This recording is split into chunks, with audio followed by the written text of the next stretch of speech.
बिस्मिल्लाहिर्रहमानिर्रहीम, अस्सलाम वालेकुम। गिलानी साहब आज फिर मेरे साथ बैठे हैं और आज हम गुफ्तगू करेंगे जो कल के जो हमने वीलॉग किया था उसके बारे में। गिलानी साहब मुबारक हो। मैंने 144 कहा था, आपने 288 लगा दी सीधी सीधी, रेंजर्स तक बुला ली। हाँ जी, 288 का मतलब तो यही बनता था। तो लेकिन ये अब ये दुआ करें कि आगे इसकी 3 से ज़रब ना हो जाए। हाँ, 3 से मल्टीप्लाई ना हो जाए। अच्छा, तो मुझे समझ नहीं आई कि रेंजर्स क्यों बुलाई गई वैसे, कोई आपके इल्म में है इसके मेरे बारे में ख्याल कुछ? से देखिए, अमूमन तो जो रेंजर्स बुलाई जाती है to maintain law and order situation. जी, तो बज़ाहिर तो कोई ऐसी लॉ एंड ऑर्डर सिचुएशन नज़र नहीं आ रही थी। एग्जैक्टली। एक पीसफुल एनवायरनमेंट था और एक रैली का ऐलान पहले किया गया था और उसको उन्होंने कहा था हम पीसफुल रखेंगे। फिर मैचेस हो रहे थे, वहाँ पे ऑलरेडी सिक्योरिटी काफ़ी होती है। फिर इसके अलावा एक मैराथन भी कहा गया कि वहाँ पे हो रही है। अच्छा, और फिर मजे की बात यह है कि ये जो रैली थी इस दफा तो इसका रूट भी बिल्कुल डिफरेंट उन्होंने रखा था। एग्जैक्टली यही मैं कहना चाह रहा इन्होंने हूँ। वो शहर की साइड से हट के ये रेलवे स्टेशन वाली साइड से उस जाना साइड से दरबार की तरफ जाना चाह रहे मतलब थे। उधर उधर जो जो क्रिकेट मैच था उसके लिए किसी किस्म की कोई हर्डल नहीं थी। हाँ जी, कोई हर्डल नहीं और थी, कोने पे था और एक बिल्कुल और कोने ये पे और था। कोने पे था। एग्जैक्टली ये बड़ा ठीक है। इंपॉर्टेंट पॉइंट है, वो नहीं था। अच्छा, फिर सुनने में आया है कि कल कैंट के एरिया में नून लीग का कोई कन्वेंशन भी था, उसको इजाजत दे दी गई। तो कैंट का एरिया तो हमको तो वैसे ही महसूस होता है। तो वहाँ पे किसी की हुकूमत की नहीं, मर्जी नहीं चलती देखिए है। देखिए सर, ऐसे वो नहीं कैंट होता। वालों नहीं की मर्जी वहाँ नहीं नहीं चलती है। नहीं 144 जब वहाँ लगी वहाँ है देखिए यार, देखे ना 144 हो ये। या देखें कैंट में, आप देखें कैंट वालों की मर्जी चलती है। कैंट वालों की मर्जी बाहर चल सकती है, बाहर वालों की मर्जी कैंट में नहीं चल सकती है। चले बहरहाल लेकिन इस पे इसे ये देखें कि इलेक्शन कमीशन ऑफ पाकिस्तान ने, क्योंकि आज जब तहरीक इंसाफ के लोग दोबारा ये उन्होंने सेक्शन 144 का इम्पोज किया और जो निगरान सूबाई वजीर इत्तलात है आमिर मीर साहब, उन्होंने एक प्रेस कॉन्फ्रेंस भी कल शाम को की फिर इसी पे कि हम नहीं होने देंगे ये, और सेक्शन 144 है। और उसके बाद कल भी की, आज भी हाँ, की। और उस पे ये हाईकोर्ट गए तो हाईकोर्ट में आपको पता है कि आज इतवार है तो बंद था, दरवाजे अदालत के बंद थे। तो फिर इलेक्शन कमीशन ऑफ पाकिस्तान ये गए। उनका ये क्लेम है चूंकि इलेक्शन कमीशन ऑफ पाकिस्तान जो है वो शेड्यूल अनाउंस कर चुका है इलेक्शन का, तो अब पब्लिक जो रैलीज हैं वो होनी चाहिए। उस पे जो मजे की बात यह है कि अब इलेक्शन कमीशन ऑफ पाकिस्तान ने उन्होंने अपनी सोशल मीडिया की वेबसाइट पे जो ऑफिशियल ऐलान भी किया है हाँ जी, कल कि कल वो एक अहम मीटिंग इस एक इजलास को मीटिंग बुला रहे करेंगे। हैं जिसमें शाह महमूद कुरैशी और डॉक्टर यास्मीन राशिद जो पाकिस्तान तहरीक इंसाफ के रहनुमा है उनकी दरख्वास्त पे ये गौर करेंगे कि ये सारा मामला क्या चल रहा है।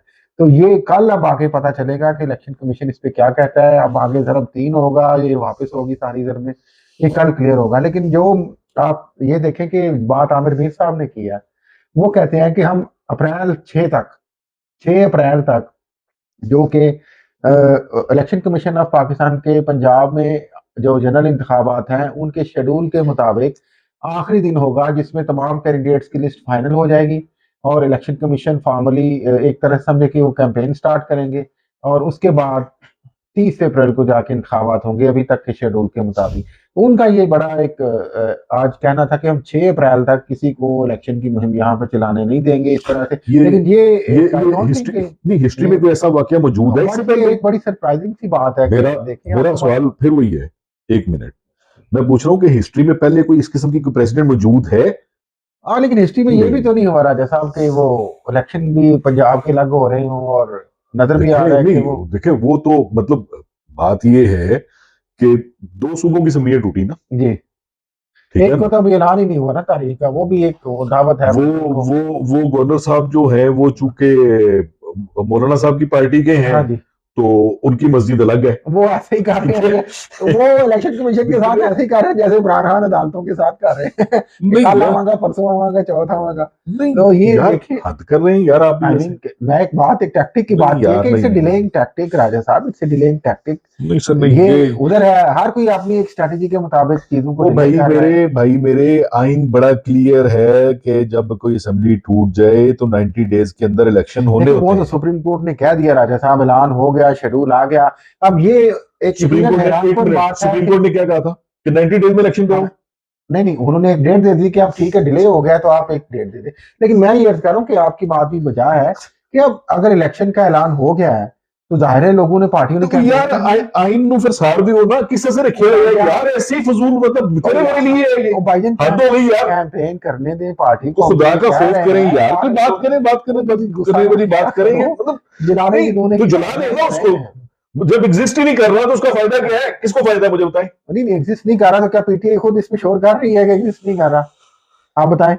नहीं वो बेचारे तो मतलब ये वो जितना कर बेचारे सकते हैं वो कर वो सकते 4 हैं, साल कर रहे हुकूमत हैं। करते रहे, वो बेचारे हो गए नहीं यार, हद हो गई। चलो 4 साल हुकूमत करते रहे, इस वक्त तो बेचारे ही है ना देखिए ये बेचार की जो है ना, ये यार। सबको मुझे बहरहाल दूर करनी है। बहरहाल लेकिन गिलानी ये साहब, मैं ये कह रहा हूँ कि जो नजर आ रहा है ना, ऐसे लग रहा है कि जो जमातें चाहती हैं कि इलेक्शन ना हो और वो इकट्ठे इलेक्शन चाहती हैं, उनकी तरफ से जाहिर है एक मोमेंटम बनाया जा तो रहा है भाई कि कौमी कोई असेंबली कैंपेन तोड़ ना दो करें। तो अनाउंस कर दो, क्या इशू है उसमें। लेकिन मैं ये नेशनल कह रहा असेंबली हूँ पे वो बैठे हैं ना, तोड़ दे, एक जनरल इलेक्शन अनाउंस कर दे, बात खत्म हो जाती है।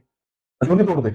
मेरा ख्याल है कि 2-2 महीने दोनों उधर से ये पहले कर लें, इधर से ये आगे चले जाएं, पीटीआई वाले मिल मिला के मेरा जुलाई में इलेक्शन करवा तो ले। फिर आइन क्यों है यार, छड़ दियो ना फिर। मैं यही तो मैं देखिए जोड़ रहा हूँ आइन इस सही बात है, को, मैं जो बात कर रहा हूँ उसको लेकिन समझे भाई। जब आपके देखिए आइन किस लिए, मुल्क को चलाने के तो लिए यार ना। रबड़ की एक बात है ना, अगर मतलब अगर उधर मुल्क बोल का देंगे एक उधर बोल सिस्टम नहीं देंगे तो चल बात रहा, तो खत्म होगी। अगर मुल्क का एक सिस्टम नहीं चल रहा तो उस आइन को थोड़ा सा आप डिस्कस कर लें, तब्दील कर लें, कोई वे आउट बना लें, असेंबली में पीटीआई उसको सारी लेके तब्दील उसको 2/3 मेजोरिटी कर लें। उसको तब्दील करने के लिए भी 2/3 मेजोरिटी तो चाहिए बुला उसके लेना, अंदर। पीटीआई को भी अंदर बुला ले, सारे एक्सेप्ट करके उसको उनके बुला लेंगे तो राजे रियाज को कहाँ ले जाएंगे। टिकट दे देना।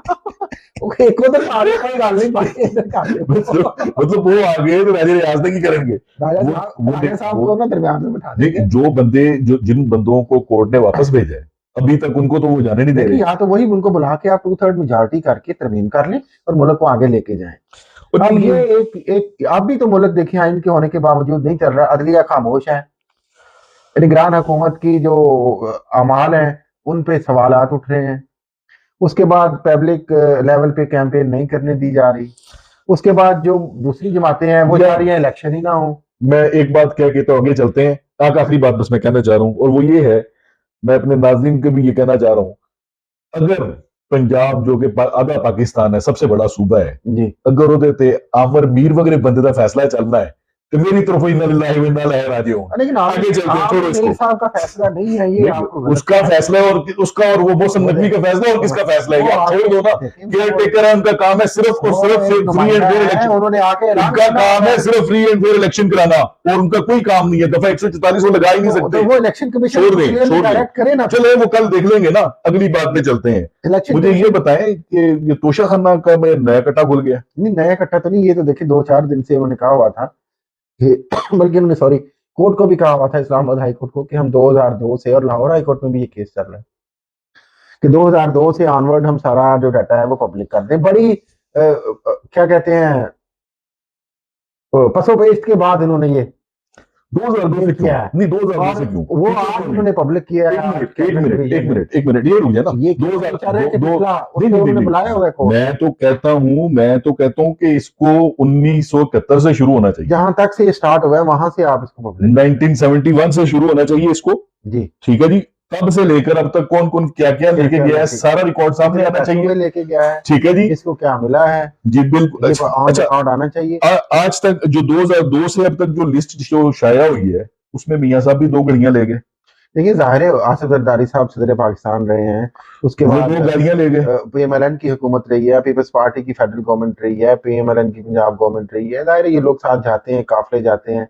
उसके अलावा जो इंटरम नहीं, मुशर्रफ साहब के दौर में आप देखें, खुद परवेज मुशर्रफ साहब प्रेसिडेंट रहे।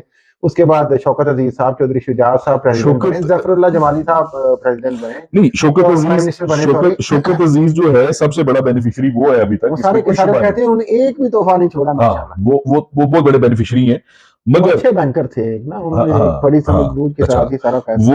वो तो चले, वो तो एक साइड होगी ना। मसला दूसरा खड़ा हो गया ना। मसला ये है कि इमरान खान अगर 2 घड़ियां ले गया तो वो घड़ी चोर है जी। अब मियां साहब भी 2 घड़ियां ले गए हैं 2016-17 में शायद, ठीक है। फिर मियां साहब नहीं 16-17 में भी नहीं, पहले, क्योंकि 17 में तो खकान अब्बासी आ गए थे। जी जी ठीक है। अच्छा वो भी घड़ी चोर हो गए। अच्छा खकान अब्बासी उनको पुराने घड़ी चोर अभी अभी नहीं अभी 88 से ऑनवर्ड ही खुला। जब वो खुलेगा तो तब आपकी आंखें खुल जाएंगी। इसमें एक जो है कुछ तोहाइफ जो है वो मेरे ख्याल करोड़ों के हैं, लेकिन चंद लाखों में लेके चंद लाखों में ऐसे भी पहले 10% देके लेके जाते थे ना, फिर 20% हुआ। देखिए मैं आपको इसका मेरी तरफ से जो एक नाकिस राय मेरी एक है, शायद आप इससे इत्तेफाक करें। एक इसका थोड़ा सा बैकग्राउंड ये देखें कि ये जो मुल्क है ये गरीब मुल्क और जिसमें रैम्पेंट करप्शन है, सारी दुनिया जानती है। और उसके बाद उसमें जो एक अंडर डेवलप्ड कंट्री, इन लोगों को जाहिर है जब ये जाते थे बड़े बड़े मुल्कों में तो जाहिर है वो अपनी तौफीक के हिसाब से तोहफे देते थे। तो यहाँ पे जो पॉलिसी उस वक्त बनाई गई वो मेरा ख्याल है बिल्कुल गलत थी कि आप 2-4 पैसे दे के ये तोहफ़े लेके चले जाएँ। वो चूँकि ये सारा जो एक एलीट क्लास है हमारी रूलिंग एलीट, वो इसकी बेनिफिशियरी रही है इसलिए वो खामोश रहे हैं। अब चूँकि एंड पे उन्हें इमरान खान की इस पे एक कुछ नहीं मिला शायद ये घड़ी मिल गई, तो इस पे उन्होंने वो कैंपेन चलाई। लेकिन आप पूरी लिस्ट देखें जो आज रिलीज़ हुई है 2002 से, मुझे ये बात पूरी कर लेने दीजिएगा। जी, जी। आज तक मजे की बात ये है कि किसी एक भी फर्द ने, चाहे वो मिनिस्टर था, वो सदर था, वो वज़ीर-ए-आज़म था या वो कोई और थे, गवर्नर हज़रात थे, किसी ने भी शायद पूरी लिस्ट में मैंने खंगाली है कि ऐसी लिस्ट नहीं मिली कि उसने उसकी जो ओरिजिनल वैल्यू है उस पे उन्होंने इसको रिटेन कर लिया हो। सब ने कम से कम कीमत दे के इसको लिया है। इसलिए मैं समझता हूँ कि इस पे वाज़ेह पॉलिसी होनी चाहिए अब इसके बाद, या तो आप 50% 70% की कीमत रखें तोहफ़े ले जाने की, या फिर आप इन सारों को बेच के इनका जो आमदन है, पैसे हैं, वो आप कौमी खजाने में जमा करवाएँ। आपकी क्या ख्याल है इस बारे में? देखें, असल बात तो आपने बता दी है, मेरे बताने की कोई गुंजाइश रह नहीं गई क्योंकि इनको इमरान खान की और कोई करप्शन मिली नहीं है, घड़ी मिली। जी। तो वहां से उन्होंने ये जो था इसे शुरू किया और उसमें भी खुद फंस गए। 2002 से भी फंस रहे हैं। अगर 2000 से मतलब अगर ये 71 से शुरू हो तो शायद ये यहाँ तक फंसे हो। मैं जाते-जाते मैं एक आखिरी बात करूँ, कल ही एक नई एक आपको पता है ऑनलाइन एक वेबसाइट आई है न्यूज़ की, उसमें शाहिद हक़ान अब्बासी साहब ने इंटरव्यू दिया था। जी, जी। और उसमें वो उन्होंने कहा कि मैंने तोशाखाना से आज तक कुछ नहीं लिया हाँ। और मेरे 2 बेटों ने 2 घड़ियाँ थी और वो उन्होंने जो उनका बनता था वो दे के वो ले ली थी। लेकिन आज जो हैरानकुन बात है, शाहिद हक़ान अब्बासी साहब का भी एक बहुत बड़ा नाम है आजकल, क्योंकि वो उनके आज तो उनके बेटों के हवाले से कुछ मोबाइल फ़ोन्स की भी लिस्ट जारी हुई है और एक वो नेकलेस सेट की भी उनकी वाइफ़ के हवाले से जारी हुई है। वाइफ कितने दस दिया नहीं यार। मतलब कि इस तमाम में कहने का मकसद ये कि सारे ही नंगे हैं, तो इसलिए एक दूसरे की तरफ उंगली उठाने की बजाय एक वाज़ेह पॉलिसी इस पे बनाई जाए। शायद अब बेगम से पूछेंगे तो पता चलेगा कि नेकलेस वो भी ले गई हुई है। नहीं, मेरा ख्याल पूछने की ज़रूरत ही नहीं है, पब्लिक हो गई है। तो लेकिन इसमें एक वाज़ेह पॉलिसी रियासती इदारों को, और ना सिर्फ ये, फौजी तहफ़ जो चीफ ऑफ आर्मी स्टाफ साहब लेके जाते हैं, उनकी तो कोई बात ही नहीं कर रहा ना कि क्या। सर तौबा इस्तग़फ़ार, तौबा करो, देखें तौबा करो, तौबा तौबा इस्तग़फ़ार। मतलब मोतबर हस्तियां जो तेहो इल्जाम नहीं लाई दे, इसके साथ ही डालने की इजाजत चाहेंगे। फौरन तौबा करने से गुनाह माफ हो जाएगा। माफ हो जाएगा। अल्लाह तौबा, अल्लाह तौबा। इसके बाद भी इजाजत चाहेंगे। इंशाल्लाह दोबारा किसी ब्लॉग में इकट्ठे होंगे। अल्लाह हाफ़िज़।